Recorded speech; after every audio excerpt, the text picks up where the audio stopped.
तुमचे सुद्धा हात थकले आहेत का तांब्या पितळाची भांडी तासनतास घासून? माझे सुद्धा थकले होते। मग मला ही मिळाली नवीन ट्रिक, जी तुमच्यासोबत आज मी शेअर करणार आहे। फक्त 10 सेकंदामध्ये, हो फक्त 10 सेकंदामध्ये जादूच्या पाण्याने मी स्वच्छ करणार आहे ही तांब्या पितळाची भांडी आणि स्टॉपवॉच सुद्धा लावणार आहे। म्हणूनच व्हिडिओ शेवटपर्यंत नक्की बघा।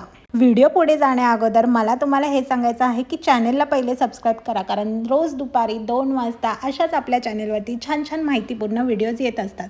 चला तर मग बघूयात आपल्याला कोणते कोणते इन्ग्रेडियंट लागणार आहे। तर ही तांब्या पितळाची भांडी स्वच्छ करण्यासाठी आपण घेतलेलं आहे 2 चमचे सिट्रीन, 2 चमचे जे आपण जेवणामध्ये वापरतो ते मीठ आणि 4 चमचे पाणी, म्हणजेच अर्धा ग्लास पाणी आपण घ्यायचं आहे। आणि मीठ आणि सायट्रिक ॲसिड व्यवस्थित वितळेपर्यंत आपल्याला ते पाणी बनवून घ्यायचं आहे। आता इथे मी स्टॉपवॉच लावत आहे। फक्त 10 सेकंदामध्ये तुम्ही बघू शकता की कसं हे भांडं स्वच्छ होत आहे।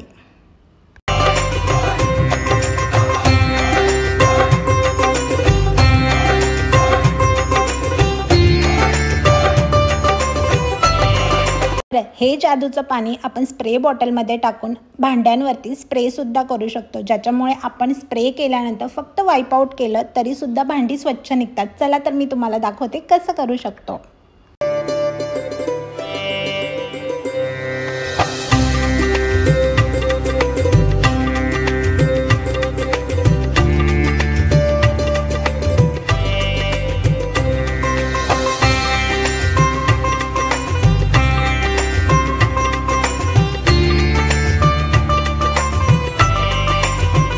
आहे की नाही जादू? मी काय करते, मी चमच्यानेच पाणी घेऊन भांड्यांवरती टाकते आणि त्यानंतर असं हलकसं घासणीने वाईप आउट करते किंवा स्वच्छ कपड्याने सुद्धा आपण पुसू शकतो। इथे मी कुठल्याही प्रकारचा हाताला जोर देऊन भांडं घासत नाही आहे, हलकसं वाईप आउट करत आहे। तुम्ही बघू शकता की भांडी कोरी करकरीत स्वच्छ निघत आहे। किती पण जुना डाग असू दे, या पाण्याने तो स्वच्छ होत आहे।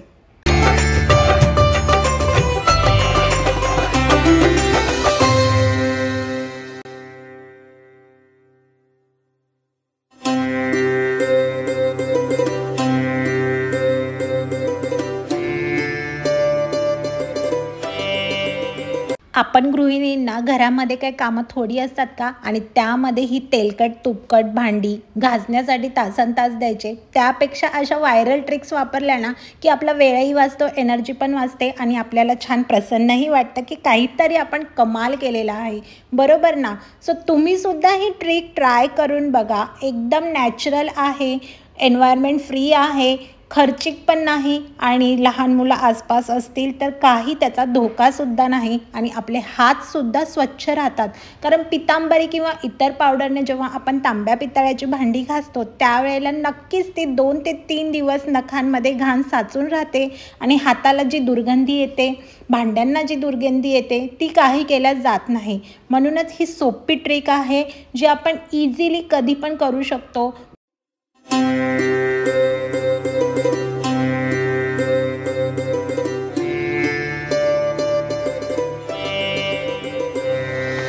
खरं सांगू ना, मला स्वतःला ही तांब्या पितळाची भांडी घासण्याचा ना खूप जास्ती कंटाळा यायचा, कारण ती इतकी तेलकट असायची आणि त्याचे जे छोटे छोटे नक्षीकाम असतात त्यामुळे ते कितीही घासले, किती पितांबरीचे पॅकेट मी असे वेस्ट केले असतील, काही केल्या निघायचे नाही। कधी दही लावून बघितलं तर कधी लिंबू तर कधी सोडा तर काय पण ही ट्रिक जेव्हा मला मिळाली, मी तुमच्यापर्यंत शेअर करण्यासाठी स्वतःला थांबवू नाही शकले।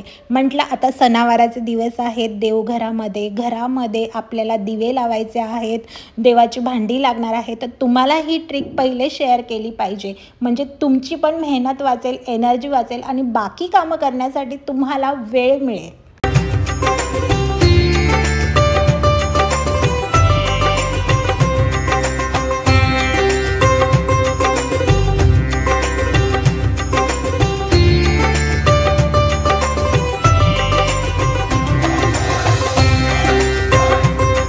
खरं तर ही ट्रिक खूप खर्चिक पण नाही आहे, एकदम इझिली अवेलेबल होतात हे सगळे इन्ग्रेडियंट्स. जसं की सायट्रिक ॲसिड इझिली आपल्या जवळपासच्या दुकानामध्ये मिळू शकतं किंवा ॲमेझॉनवरून तुम्ही ऑर्डर करू शकता.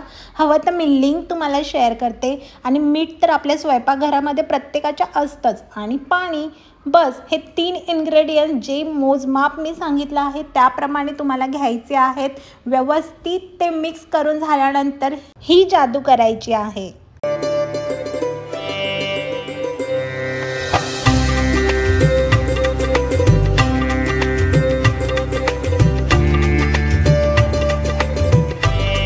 तुम्हाला एक गोष्ट सांगते, मागे माझ्याकडे जी एक देवाची मूर्ती होती ती काही केलं स्वच्छ होतच नव्हती. मग मी शेवटी दुकानदाराकडे परत गेले आणि त्याला सांगितलं की ही पितळ्याची जी मूर्ती आहे ही स्वच्छ होत नाही, तुम्ही प्लीज ही रिप्लेस करून द्यावी. तेव्हा त्यांनी मला एक लिक्विड दिलं जे 270 रुपयांचं होतं. आणि ते लिक्विड इतकं स्ट्रॉंग होतं, इतकं त्याच्यामध्ये केमिकल होतं की जेव्हा त्याने दुकानामध्ये मला ते स्वच्छ करून दाखवलं, त्याला स्वतःला स्वच्छ करण्यासाठी 15 मिनटं लागले. एका ब्रशच्या सहाय्याने, तारेचा ब्रश होता त्याच्या सहाय्याने त्यानंतर न्यूजपेपरने त्याने ती मूर्ती पुसली, तरीसुद्धा त्या मूर्तीचे डाग व्यवस्थित निघालेले नव्हते.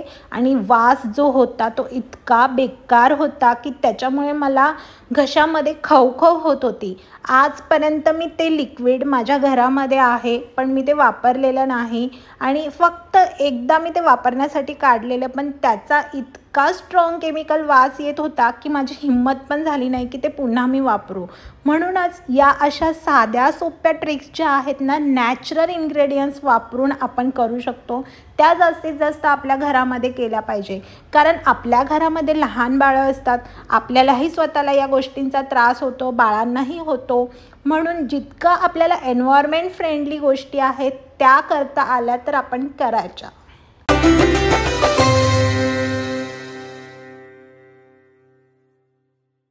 चला तर मग तुमच्याशी बोलता बोलता माझी तांब्या पितळ्याची भांडी स्वच्छ झालेली आहेत आणि माझी दिवाळीची तयारी झालेली आहे.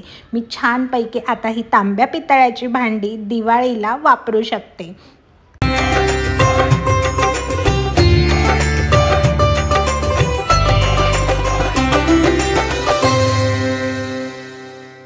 चला तर मग आपल्या जुन्या भांड्यांना नवीन आयुष्य देऊया. सोन्यासारखं झळकणारं भांडं म्हणजे दिवाळीची तयारी झालीच समजा. आता वेळ आली आहे मेहनत करण्याची नाही तर स्मार्ट काम करण्याची.